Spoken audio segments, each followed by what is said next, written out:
Barchaga assalomu alaykum. Hozirgi videoda biz sizlar bilan ma'lumot topish sal qiyinroq bo'lgan mavzu, qaysiki yurak tamponadasi to'g'risida gaplashib o'tamiz.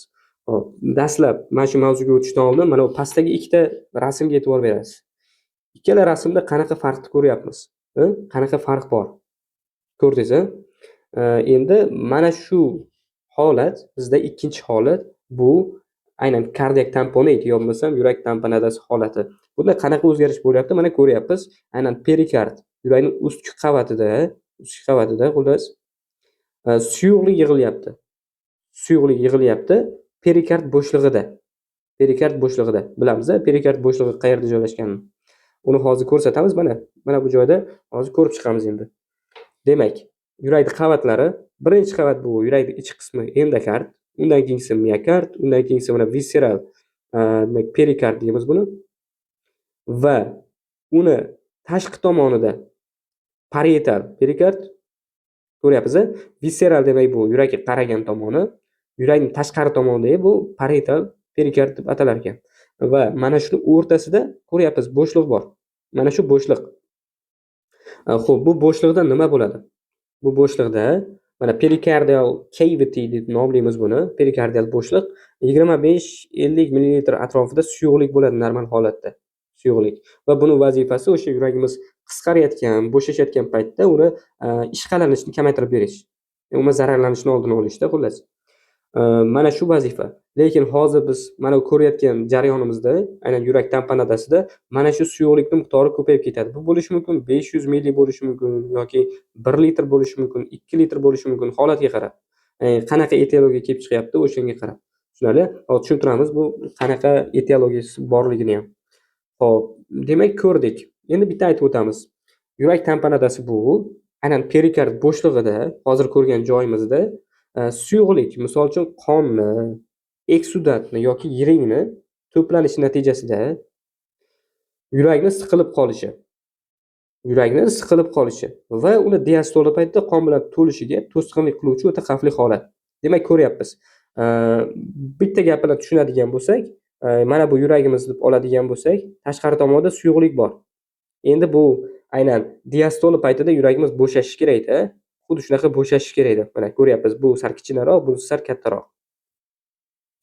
Endi mana shu bo'shash bo'lmaydi. Chunki sabab mana bu suyuqlik bunga qarshilik ko'rsatadi yurakka. Natijada mana avval sistola paytida qanaqa holatda bo'ladigan bo'lsa, bunda ham xuddi shunaqa. Ya'ni diastola bo'lishga qiynaladi-da yuragimiz. Shuni hisobiga demak qon bilan to'lishida muammo bo'lyapti. Demak buni tushundik va oxir-oqibat bu obstruktiv shokka, hattoki o'limga olib kelishi mumkin katta ehtimol bilan. Va yana bitta narsa, mana shu bizda yig'ilayotgan suyuqlikni asosiy qismi, ya'ni asosan uchraydigan narsa bu qon hisoblanadi. Chunki etiologiyalardan ko'p qismi bu qonga aloqador holat. Demak, mana bu suyuqlikda yig'iladigan asosiy modda bu qon deb bilishimiz mumkin ekan. Xo'p, endi qanaqa etiologik omillari bor? Etiologik omillarni holatga qarab ikkiga bo'lamiz, ya'ni o'tkir hamda surunkali. O'tkir etiologik omillari nisbatan xavfliroq, chunki birdaniga kelib chiqadi hamda birdaniga o'limga sabab bo'lishi mumkin. Lekin surunkalisini endi bu bartaraf qilishimiz mumkin, chunki ancha vaqt ketadi uni shunaqa holatga kelishiga. Undan biz boxabar bo'lishimiz mumkin va o'shani biz nima deydi, manifest qilishimiz mumkin, xullas, manage qilishimiz mumkin. Oldini olishimiz mumkin, xullas, bitta so'z bilan. Demak, endi o'tkir etiologiyalarga nimalarni kirgizamiz? Bulardan birinchisi bu ko'krak sohasida olingan qanaqadir jarohat yoki miokard infarktidan keyingi miokard qavatining yorilishi. Chunki miokard infarkti bo'ldimi, unda yorilish xavfi bor miokardda. Unda juda ham ko'p asorati bor. Miokard infarktiga chalingan bemorlarda, misol uchun bo'lishi mumkin aritmiya bo'lishi mumkin yoki mana shunaqa miokard qavatining yorilishi yo bo'lmasam bizdagi klapanlarni ushlab turadigan xordalarning yorilishi bo'lishi mumkin. Shunaqa har xil asoratlar bilan kelishi mumkin miokard infarkti. Shulardan biri mana shu miokard qavatining yorilishi ekan. Keyingisi bu bakterial perikarditlar. Keyingisi aortal disseksiya. Nima uchun aortal disseksiya? Mana buni biz yurakda oladigan bo'lsak, aorta chiqyapti-da, aortaning pastki qismi misol uchun yoriladigan bo'lsa, mana shu joy yorildida, yorilgandan keyin qon chiqadi bu joydan. Qon chiqib mana shu perikardial cavityga, ya'ni perikardial bo'shliqqa to'planib qolishi mumkin ekan. Va keyingisi kabch amaliyotining yatrogen holatlari. Cabbage nima? Cabbage bu, mana hozir yozib beramiz. Demak, e, buni ko'pchilik biladi. Coronary artery bypass grafting amaliyoti. Bitta nom bilan shuntlash deymiz u. Shuntlash. Ya'ni yurakda qanaqadir xullas miokard infarkti bo'ldi deylik. Miokard infarkti bo'lgandan keyin qaysidir qon tomir ishlamayapti, yopilib qolgan to'liq va endi mana shu joyga qon tomirni boshqa joydan olamiz. Misol uchun oyoqdan olishimiz mumkin yoki mana bu ko'krak sohasini qon bilan ta'minlovchi qon tomirdan olishimiz mumkin. Mana shu xullas yangi qon tomir kelyapti-da, yangi qon tomir ulab qo'yildi shu joyga. Yangi qon tomir ulab qo'yildi. Xo'p, endi mana shu holat yatrangan holatda agar yaxshi biriktirilmaydigan bo'lsa joyiga, yaxshi biriktirilmaydigan bo'lsa, mana shu miokard qavatiga, qon bilan ta'minlanmayotgan sohaga yaxshi biriktirilmayotgan bo'lsa, bu keyinchalik joyidan siljib ketib, yirtilib ketib, shu joydan yana o'sha perikard qavatiga suyuqlik yig'ilishi mumkin ekan. Demak, buni tushundik. Shekilli. Tushundik shekilli. Menimcha tushundingiz. Xo'p, demak, mana shular bizda asosiy, demak, o'tkir holatga kelib chiqadigan etiologik omillar ekan. Va endi bu nimaga xavfli? Nima uchun xavfli desangiz, bizda aynan mana shu holatlar bo'lyapti. Bu holatda agar bizda mana shu bo'shliqda, perikardial bo'shliqda 200-300 millilitr suyuqlikni o'zi yig'ilsa bo'ldi. 200-300 ko'p shart emas. Masalan, 500, 1000 millilitr suyuqlik shart emas. 200-300 yig'ilsa bo'ldi. Bemorda simptomlar kelib chiqadi. Belgilar kelib chiqa boshlaydi. Xavfli holat. Shuning uchun ham. Chunki birdaniga yuragimiz qisqarishda muammo bo'ladi-da. Ya'ni qisqarishda debman. Diastola bo'lishda muammo bo'ladi. Tushunarli? Ya'ni birdaniga aytaylik, mana xo'p. Mana shuni yurak deb oladigan bo'lsak, birdaniga aytaylik, mana 200-300 millilitr suyuqlik keldi. Natijada bu yuragimiz bunga moslashmagan. Bunga umuman moslashmagan. Ya'ni bu normal holatda shunaqa moslashib, haligi qisqarib, bo'shashib, shunaqa qilib turardi. Lekin birdaniga suyuqlik kelganligi sababli endi bu shunaqa bo'lib qolyapti. Tushunarli? Shuning uchun ham xavfli. Mana bu o'tkir holatdagi yurak tamponadasi. Endi surunkalisida bunda qorinchalar kengayish qobiliyati kompensator ravishda suyuqlikka mos ravishda adaptatsiya qilib boradi. Bu nima degani? Bizda aytaylik, mana 500 1000 millilitr suyuqlik bo'lsa ham, yuragimiz shunaqa diastola bo'la oladi bemalol. Diastola bo'la oladi. Chunki buni diastola bo'lishiga adaptatsiyasi bor-da, ya'ni o'sha suyuqlikka moslashib boradi. Misol uchun aytaylik, siz ham shaharda yashayapsiz. Birdaniga qishloqqa borib qolsangiz, sal g'alati bo'lib qolishingiz mumkin. Lekin shahardasiz. Birinchi bo'lib shaharda sal chekkaroq joyga o'tdingiz, chekkaroq joyga xullas, chekkasiga. Endi shaharda chekkasidan sal yana ham chekkaroq joyga bordingiz va undan keyin qishloqqa borib qoldingiz.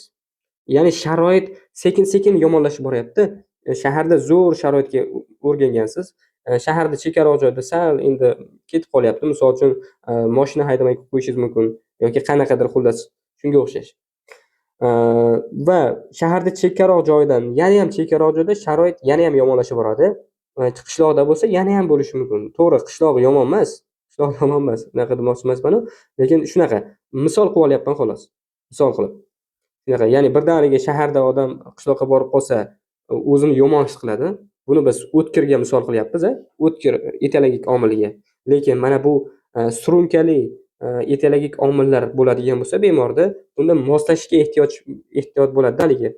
Moslasha oladi. Chunki bu bundan oldin xuddi shunga o'xshash holatlarni ko'rgan. Misol uchun shaharda chekkasida yoki undan ham chekkaroq joylarda xuddi shunaqa qishloqda bo'ladigan holatlarda ozgina bo'lsa ham ko'rgan. Menimcha tushundingiz. Sekin-sekin boryapti bu jarayon. Sekin-sekin. Shuning uchun ham bizda haligi 1000 millilitr suyuqlik bo'lsa ham, bunga yuragimiz o'rganadi o'sha holatga. Yuragimiz bemalol diastola bo'la oladi shu holatda ham. Lekin qachonki 1,5-2 litrga boradigan bo'lsa, endi bo'ldi. Bunisiga yuragimiz chida olmaydi va shunaqa diastola bo'lish qobiliyatini umuman yo'qotadi. Xo'p, endi bu omillarga nimalar kirar ekan? Surunkali omillarga. Surunkali omillarga bulardan birinchisi bo'lib biz o'smalarga kirgizamiz. O'smalarda, misol uchun, o'pkada yoki ko'krak bezi o'smalarini hamda limfomalarni kirgizamiz, chunki aynan ko'krak qafasida joylashganda, ko'krak qafasida. Agar ular kattalashib boradigan bo'lsa, xuddi shunaqa yurakni bosib qo'yishi mumkin. Mana ko'ryapmiz-a, o'sma bo'lgandan keyin o'sma bo'lgandan keyin, bularni o'sishi sekin bo'ladimi?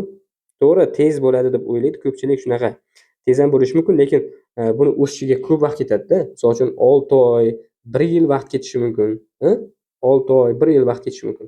Lekin bu orada yuragimiz adaptatsiya qila oladi, o'sha joyga moslasha oladida, o'sha sharoitga. Keyingisi bu tuberkulyoz juda ham kam uchraydigan holatda va virusli bakterial perikarditlar ham ba'zi holatlarda keltirib chiqarishi mumkin ekan surunkali etiologik omil sifatida yurak tamponadasi holatini. Xo'p, shu demak bizda uchraydigan etiologik omillar edi, aynan yurak tamponadasini keltirib chiqaradigan. Xo'p, endi aytdik, bizda yurak tamponadasi kelib chiqishi uchun 3 ta asosiy mexanizm yotadi. 3 ta asosiy mexanizm. Mana yozib qo'yganmiz. Bizga suyuqlik namunasi emas, uni hajmi muhim. Tushunali? U suyuqlik bizda qon bo'ladimi, eksudat bo'ladimi yoki oddiy suv bo'ladimi farqi yo'q. Uni umuman farqi yo'q bizga. Uni hajmi muhim. Chunki yurakni bosib qo'yadigan narsa bu uni hajmida, hajmi. Shuning uchun.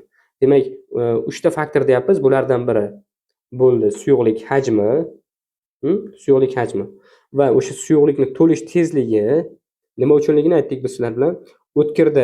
O'tkir etiologik omilda misol uchun 200-300 millilitr suyuqlikni o'zi yetadi dedik, lekin surunkalida 1,5-2 litrgacha borishi mumkin. Mana shu holat. 1,5-2 litrgacha suyuqlik bo'lsagina keyin bizda shunaqa yurak tamponadasining simptomlari yuzaga kelishi mumkin deb aytdik. Va uchinchisi cho'zilish xususiyati. Yurakning cho'zilish xususiyati, ya'ni diastola bo'lish qobiliyati qanchalik bor? Shu 3 ta asosiy mexanizm yotar ekan bizda yurak tamponadasining kelib chiqishida.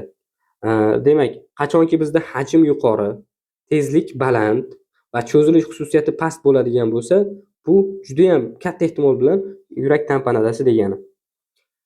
Xo'p, endi klinik belgilarga to'xtaladigan bo'lsak, klinik belgilardan asosiylari bor. 3 ta asosiy narsa bor. Bu Beck triad deyiladi. Beck triadasi. Beck triad deb yozib qo'yilgan, lekin inglizchasiga xullas. Xo'p, bular nima?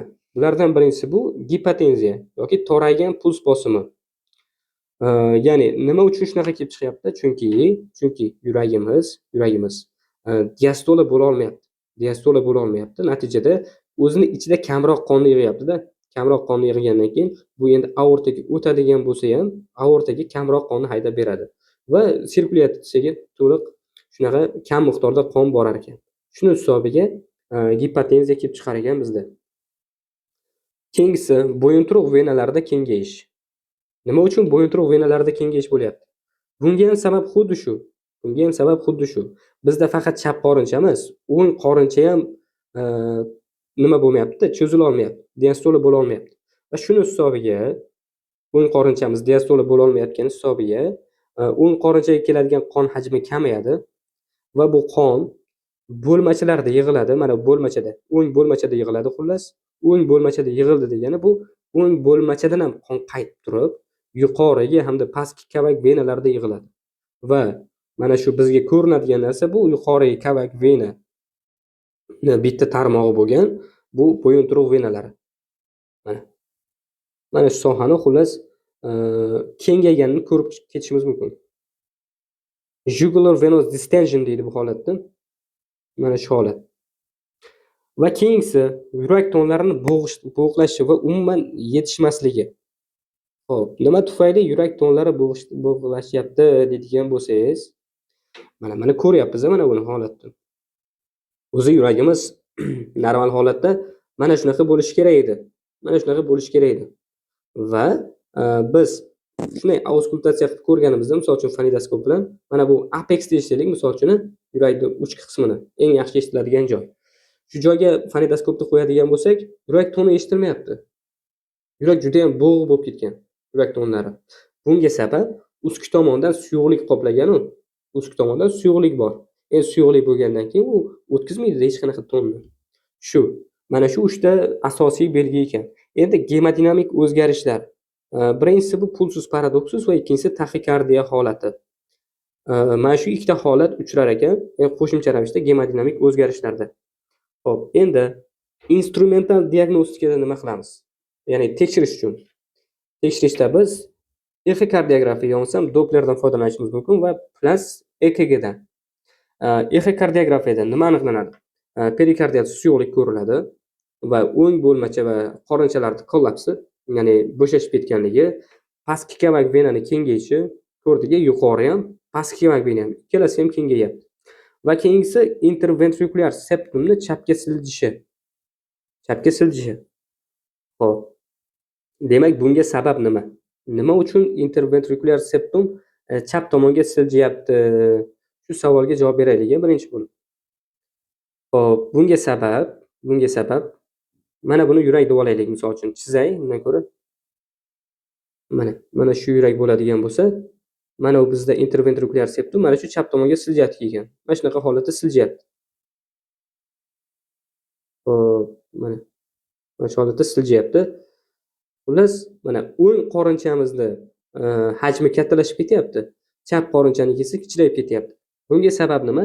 Bunga sabab xo'p, o'zi holati nima deylik? Chapga siljishi. Bunga sabab demak, bu chap qorinchamiz tashqi tomondan suyuqlik bilan o'ralgan. Suyuqlik bilan. To'g'ri, o'ng qorincha ham yig'ilgan. Lekin qachonki biz inspiratsiya holatini qiladigan bo'lsak, ya'ni chuqur nafas oladigan bo'lsak, bu ko'krak qafasimizni bosimini kamayishiga sabab bo'ladi. Tushunarli? Shu joyni yaxshiroq eshitamiz. Demak, ko'krak qafasini bosimi pasayar ekan. Qachonki chuqur nafas olsak. Chunki kattalashadi ko'krak bo'shlig'imiz. Mana bu diafragmamiz pastga tushish hisobiga ko'krak bo'shlig'imizda hajm ortyapti va bosim kamayapti xullas. Endi bosim kamaydi degani bizdagi mana bu yuqori hamda pastki kavak venalar bor edi-yu, mana bu o'ng bo'lmachaga keladigan. Mana shu joylarda ham siqilish kamayapti xullas. Mana shu ikkita qon tomirni siqilishi kamayapti va bular bemalol o'zidagi qonni mana bu o'ng bo'lmachaga kelib to'kyapti xullas. Tushunarli? O'ng bo'lmachaga keltirib beryapti. Xo'p, endi bu qonimiz o'ng bo'lmachaga kelibdi. Nima bo'pti bu? O'ng bo'lmachadan o'ng qorinchaga o'tadi. O'ng qorinchaga o'tgandan keyin bu ko'p miqdorda qon bo'lganligi sababli bu joyda ko'proq hajmni egallayapti. Shuni hisobiga mana bu bizdagi septumimiz ozgina chapga siljiyapti. Mana shu holatda ham ko'rishimiz mumkin ekan biz echoda. Endi Dopplerda inspiratsiya vaqtida, ya'ni hozir aytganimizdek mana shu mexanizm bo'yicha ketadi. Bir xil mana shu mexanizm bo'yicha, ya'ni nafas olgan paytimizda o'ng qorinchaga qaytish 30% dan oshib ketadi. 30% dan ko'proq oshib ketadi. Ya'ni normal holatda aytaylik, mana 50% deb oladigan bo'lsak ham, misol uchun aytyapman, misol uchun. Yoki raqamlarda ko'rsatadigan bo'lsa, raqamlarda necha olaylik? 30% oshishi uchun. Misol uchun mana olyapman xullas. Misol uchun mana 100 olaylik. 100 o'zi qaytmaydi, lekin 100 qaytmaydi. Shunday misol tariqasida olyapman. 100 ml qaytyapti deylik normal holatda. Normal holatda shunday tinch o'tirgan holatimizda yoki nafas chiqargan paytimizda 100 qaytib turibdi. Endi qachonki biz nafas oladigan bo'lsak, inspiratsiya qiladigan bo'lsak, mana shu miqdori 130 ml holatga kelar ekan. Ya'ni ko'payib ketar ekanda xullas. Shu joyda hajm ortib ketar ekan qachonki inspiratsiya qiladigan bo'lsak. Endi chap qorinchaga qon qaytishi esa 25% ga kamayapti. Tushunarli? 25% ga kamayar ekanda baribir. Chunki bu qisqarib qolgan, kichrayib qolgan xullas, bitta gap bilan. Shuni hisobiga hali bizda 75 aytaylik, 100 deb olaylik buni ham. 100 deb olaylik, o'zi bu standart son emas, shunday misol qilib olyapman xolos. Mana shu endi 75 ga tushib qolar ekan, 75 milliga. Xo'p, tushunarli. Endi bitta gap bilan, demak, agar biz Dopplerda ko'radigan bo'lsak, o'ng qorinchaga keladigan qon hajmi ortyapti 30% ga. 30% dan ko'proq. Chap qorinchaga keladigan qon hajmi esa 25% ga kamayapti. Bunga ko'payapti, bunga kamayapti. Demak, shu holat bo'ldi. Endi EKGda nima ko'ramiz? EKGda sinusli taxikardiya, ya'ni yuragimiz xullas bo'shashga qiynalyapti, bo'shashga. Endi ko'proq qon o'tib berish kerak tashqariga, sirkulyatsiyaga. Shuni hisobiga harakat qiladi ko'proq qisqarishga, ko'proq qon chiqarib beray, u yetmayapti to'qimalarga deb o'ylaydida, shuni hisobiga ko'proq qisqarishga harakat qiladi. Xo'p, endi ketyapti. Ko'riz komplekslari normaga nisbatan pasayadi, chunki suyuqlik qarshilik ko'rsatadi degan belgi. Demak, bu nima degani? Normal holatda mana bizda aytaylik, ko'riz kompleksimiz mana shunaqa bo'ladigan bo'lsa, ko'riz kompleksimiz. Endi bunda sal pasayishi mumkin, mana shunaqa holatga pasayishi mumkin. Bunga sabab nima? Mana ko'rsatdik, suyuqlik hisobiga ekan, suyuqlik. Chunki aynan suyuqlik ham ta'sir ko'rsatadi bu EKGda. Suyuqlik.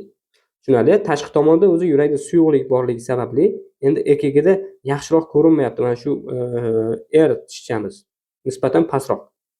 Va uchinchi eng muhim belgilardan biri bu, mana pastda ko'rishimiz ham mumkin buni. Ko'riz komplekslarining balandligi doimiy ravishda o'ynab turadi. Doimiy ravishda. Tushunarli? Mana shu joyga e'tibor berasiz. Doimiy ravishda o'ynab turadi degan narsaga. Bu asosiy belgilardan biri, mana shu kardiak tampanadan. Xo'p, bu nima degani? Endi mana bunga e'tibor beramiz belgiga. Misol uchun mana ikkinchi tarmoqni qarang. Ikkinchi tarmoqda birinchi ko'riz kompleksiga qarasangiz, nisbatan balandrog'i. Endi ikkinchisiga qaraymiz. Nisbatan pastroq. Uchinchisi nisbatan balandroq. To'rtinchisi nisbatan pastroq. Beshinchisi nisbatan balandroq. Ko'rdingizmi? Hammasi har xil. Hammasi har xil. Bizda o'zi normal EKGda birinchi tishchamiz qanaqa bo'ladigan bo'lsa, ya'ni birinchi kompleksimiz qanaqa bo'ladigan bo'lsa, keyingilari ham xuddi shunaqa bo'lishi kerak edi. Keyingilari ham xuddi shunaqa bo'lishi kerak edi, bir xil uzunlikda. Lekin bunda har xil. Bunga sabab nima? Bunga sabab endi shu joyga e'tibor berasiz. Aynan yuragimiz qisqarib bo'shashib turadi-yu, qisqarib bo'shashib. Misol uchun mana qisqaryapti-da, bo'shashyapti. Qisqaryapti, bo'shashyapti. Qisqaryapti, bo'shashyapti. Mana shu holatlarda xullas tashqi tomonda suyuqlik bor edi, bilsangiz. Suyuqlik bor edi. Mana shu suyuqlik qalqib turadi doimiy ravishda. Doimiy ravishda shunaqa o'ynab turadi bu. Misol uchun, siz ham bitta qo'lingizga stakanni oling-da, stakan suvni oling-da, shunday qimirlatadigan bo'lsangiz, doimiy ravishda qimirlab turadi u suv. Yurakda ham xuddi shunaqa bo'ladi-da. Tashqari tomonda suyuqlik bo'lganligi sababli mana shu doimiy ravishda bizda EKGda impuls yozib olinadi. Mana shu impulsimiz chiqib turib, yurakdan chiqib turib, o'sha belgiga borishi kerak edi, lekin bu yo'lda mana bu to'lqinlar borligi sababli, bu to'lqinlar bir shunday bu tomonga kelyapti. Bir yana bu tomonga, bir bunaqa, bir bunaqa, bir bunaqa, bir bunaqa shunaqa. Xullas mana bu impulsimizni EKGda yozib olinishiga to'sqinlik qilyapti. Qalqiganligi sababli doimiy ravishda. Shuning uchun ham bizda har xil belgi kelib chiqar ekan mana bu ko'riz kompleksida. Buni tushundik. Asosiy belgilardan biri ham mana shu edi. Endi davo choralari sifatida nima qiladi? Davo chorasi sifatida ko'ramiz. Agarda aytaylik, shoshilinch yordam tariqasida mana shu yurak tamponadasi bo'lgan bemorda ko'ryapmiz. Sirkulyatsiya, qon o'tib berish kamayib ketgan. Qon bosimi pasayib ketgan, gipotenziya holati. Endi bu bemorda o'sha obstruktiv shokdan saqlab qolish uchun suyuqlik infuziya o'tkazishimiz mumkin. Va bemorda yana Trendelenburg holatiga yotqizishimiz mumkin. Buni holatini internetdan ko'rib olsangiz bo'ladi. Trendelenburg holati deb yozsangiz chiqib keladi o'sha holat. Va uchinchisi inotrop yordam. Inotrop yordam nima degani bu? Aynan yurakni qisqartirishga yordam beradigan dorilar. Xo'p, va endi asosiy davo, ya'ni bizda mana bu o'tkir nimalar dedik-ku, o'tkir etiologik omillar, o'tkir. Mana bu holatlarda bizda haligi mana bu medikamentoz terapiyalar ish bermasligi mumkin-da. Asosiy davo sifatida mana shu holatda perikardiosintez o'tkaziladi. Bunda demak o'sha joydagi suyuqlik olinadi. O'sha joydagi suyuqlik, perikard bo'shlig'ida to'plangan suyuqlik tortib olinadi o'sha yurakda perikardial sohasidan. Xo'p, lekin bitta narsaga e'tibor beramiz. Agar bemor miokard infarktidan keyin, miokard qavatining yorilishidan keyin mana shunaqa yurak tamponadasiga uchragan bo'lsa, unga perikardiosintez amaliyotini amalga oshirish mumkin emas. Chunki bu aksincha holatni yomonlashtirib yuborishi mumkin-da. Chunki unda o'zi miokard qavati yorilgan. Agar uning ichidagi biz qonni tortib oladigan bo'lsak, yana ham qon chiqishi mumkin tashqariga. Yana ham qon chiqib turib, holatni yana ham yomonlashtirib yuborishi mumkin ekan. Demak, tushundik. Lekin shuni eslab qoling, asosiy davo perikardiotsentez. Aynan yurak tamponadasi holatida. Xo'p, demak, bugungi mavzu shulardan iborat edi. Do'stlar, mayli charchamanglar, salomat bo'lasizlar. Keyingi darslargacha ko'rishguncha xayr.